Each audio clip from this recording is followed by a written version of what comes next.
asal katanya derma dan itis. Itis itu artinya peradangan, derma itu artinya kulit, ya. Ya, derma dan itis. Jadi dermatitis itu adalah peradangan pada kulit dengan etiologi. Ada yang endogen, ada yang eksogen. Ya, endogen artinya di luar, di dalam tubuh. Eksogen di luar tubuh. Ya. Gejalanya ada dua, ada objektif, ada subjektif. Objektifnya berbentuk polimorfik.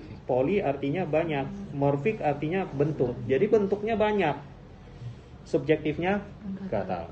Jadi itu pengertian dermatitis. Peradangan kulit dengan etiologi eksogen endogen, objektifnya polimorfik, subjektifnya nggak tahu. Ya, nah jadi kita bagi dua, yang endogen dan eksogen. Yang endogen contohnya adalah dermatitis atopi, ya, genetik. Ya, dermatitis atopi, dermatitis dengan tanda-tanda atopi. Ya, kalau nama Indonesianya biasa orang sebut dengan asma kulit. Jadi kalau asma itu nyerangnya ke paru-paru, ini nyerangnya, alerginya nyerangnya ke kulit, makanya disebut dengan asma kulit. Ya. Kata kunci untuk dermatitis atopi adalah kriteria Hanifin-Ratzka. Itu kata kuncinya. Jadi kalau udah kepikir dermatitis atopik, ingat kriteria Hanifin-Ratzka. Kriteria Hanifin-Ratzka ada kriteria mayor, ada kriteria minor. Ya, kriteria mayornya contohnya misalnya gatalnya rekuren, berulang-ulang. Ya, hilang sembuh. Nah, itu. Ya.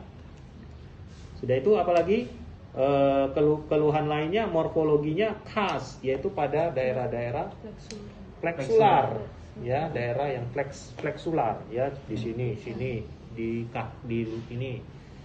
Ya. Nah, kemudian ada riwayat atopi, baik pada dia sendiri maupun pada keluarga, orang tua atau adik kakak, pokoknya yang dekat lah. Ya, nah. Jadi harus ada 3 kriteria mayor, 3 lagi kriteria minor, baru disebut positif dermatitis atopi. Kriteria minornya itu ada 21. Ya, ada 21, nanti tinggal dihafal, ya. 21 itu salah satunya, contohnya misalnya gampang terjadi infeksi kulit. Nah, ya. Kemudian apa? Bercak-bercak putih, pit alba. Nah, itu. Ya, sering orang dibilang pit alba itu dijilat matahari. Nah, orang-orang pit alba itu kalau ada ketemu 3 mayornya, dia langsung itu jadi DA. Prurigo tahu ya?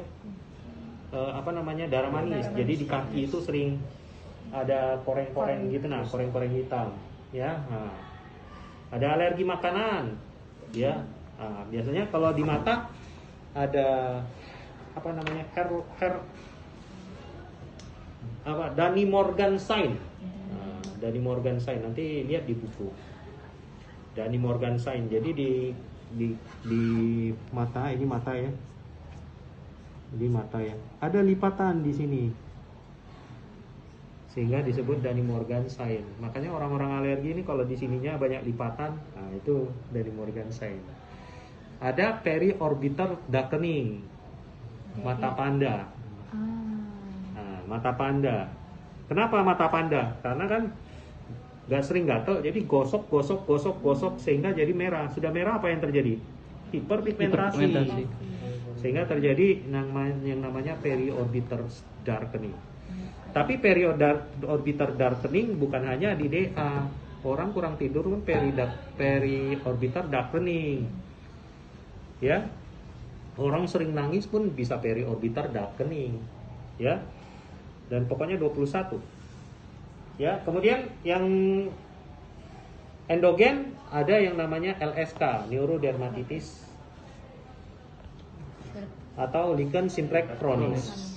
Ya. Gatal.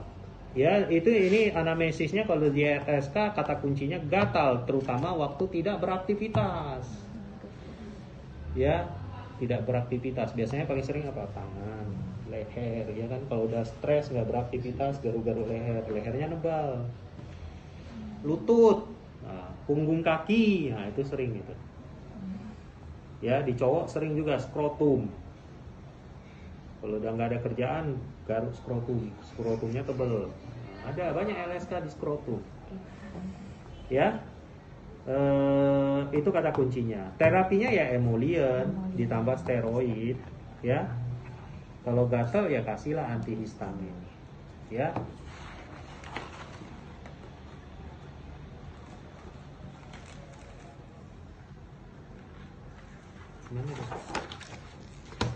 Nah, ada lagi dermatitis seboroik. Dermatitis seboroik adalah dermatitis pada daerah seboroik. Pokoknya kita ingat aja daerah seboroik mana. Ya, daerah seboroik. Apa itu daerah seboroik? Daerah seboroik adalah semua yang ada rambutnya. Contohnya scalp, aris mata, ketiak, genital, ya, daerah janggut, ya. Nah, itu daerah seboroik. Pokoknya hafalnya semua yang berambut daerah seboroik. Kemudian ditambah dengan T-Jones pada wajah. Jadi ini. Ya. Nah, kalau sering gatal di sini, ya sudah itu daerah medial. Sering di depan dada, di tengah dada dan tengah punggung. Nah, itu. Jadi itu khasnya, semua yang berambut itu yang satu. Kemudian T-Jones wajah, belakang telinga, medial ini. Tambah ya belakang telinga. Ya. Nah, dia ada squama, squamanya gambarannya adalah greasy atau waxy. Ya, jadi berminyak dia, berminyak, berwarna kuning. Berwarna kuning berminyak. Ya, cara ngetesnya yaitu tes Seeger. Seeger paper test. Ya, tes kertas Seeger. Seeger itu kertas rokok. Ya, jadi biasanya kita ini grease apanya squamanya kita lengketkan ke kertas, kemudian kita gosok-gosok. Kita lihat di kertasnya berminyak gak? Kalau dia berminyak berarti positif dermatitis seboroik. Selesai. Yang eksogen. Eksogen itu berarti penyebabnya dermatitis yang eksogen itu berarti penyebabnya dari luar. Nah, ini yang paling sering. Ya, kalau yang namanya luar berarti namanya adalah dermatitis kontak. Berarti terjadinya karena kontak terhadap sesuatu benda. Dermatitis kontak itu ada dua, ada DKA, ada DKI, ya, berdasarkan kontaknya. Jadi ada bahan alergen, ada bahan iritan, ya. Jadi berdasarkan bahannya ada kontaknya alergen, ada kontaknya iritan. Kalau alergi berarti terjadi yang menyebabkan ini adalah sensitizer. Jadi sensitizer itu artinya kalau sekali kena, dua kali kena dia belum muncul. Jadi awal kena dia belum muncul. Tapi kalau dia berulang-ulang tersensitisasi terus, akhirnya dia jadi muncul elisitasi. Makanya di dermatitis kontak alergi ada dua fase. Yaitu ada fase yang namanya sensitisasi, ya. Ya, waktu itu dia pengenalan antigen. Ada yang namanya elisitasi, muncul. Ya, jadi ada dua stase, sensitisasi dan elisitasi. Ya, kalau alergen iritan, ya, iritan ada dua, sifatnya bersifat asam atau basa. Asam ini ada asam kuat, ada asam lemah. Basa juga ada basa kuat, ada basa lemah. Ya. Kalau semua yang bersifat kuat, iritasinya disebut dengan luka bakar. Ya, nah, jadi kalau kayak ini apa namanya, Novel Baswedan kena asam sulfat, itu udah pasti luka bakar, bukan lagi DKI. Ya, tapi kalau dia ringan namanya DKI. Ya, nah, jadi kontaknya terjadi kalau DKA kontaknya berulang. Kalau DKI kontaknya rata-rata pertama. Tapi nanti ada juga istilahnya DKI kronis. DKI kronis itu artinya basanya atau asamnya terlalu lemah sehingga numpuk. Kalau dia lewat dosisnya dia baru muncul. Padahal seharusnya dia waktu pertama itu karena dosisnya aja belum cukup. Ya, sehingga disebut DKI berulang atau DKI kronis. Nanti banyak ini DKI. Ya. Imunologi positif ada. Jadi DKA ini merupakan hipersensitivitas tipe 4, tipe lambat. Kemarin kita sudah belajar yang tipe lambat berapa lama? 48 sampai 72 jam baru bereaksi. Jadi harus ditunggu. Kalau ini DKI tidak ada proses imunologi. Ya. Gejala klinis.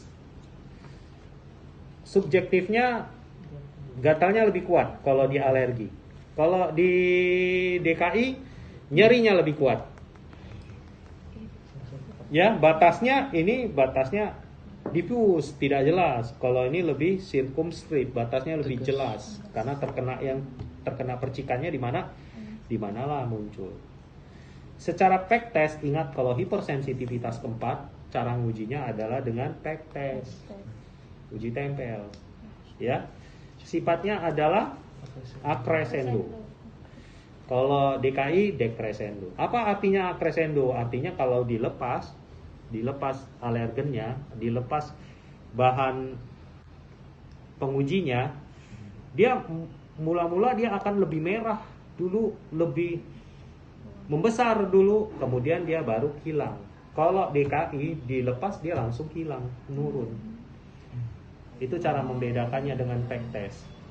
Ya, jadi kalau di DKA dia lebih merah dulu, habis dibuka besok harinya dia lebih merah dulu, lebih melebar. Nah, habis itu dia lama-lama baru hilang. Makanya disebut acrescendo, naik dulu. Kalau ini decrescendo, turun. Ya, sudah.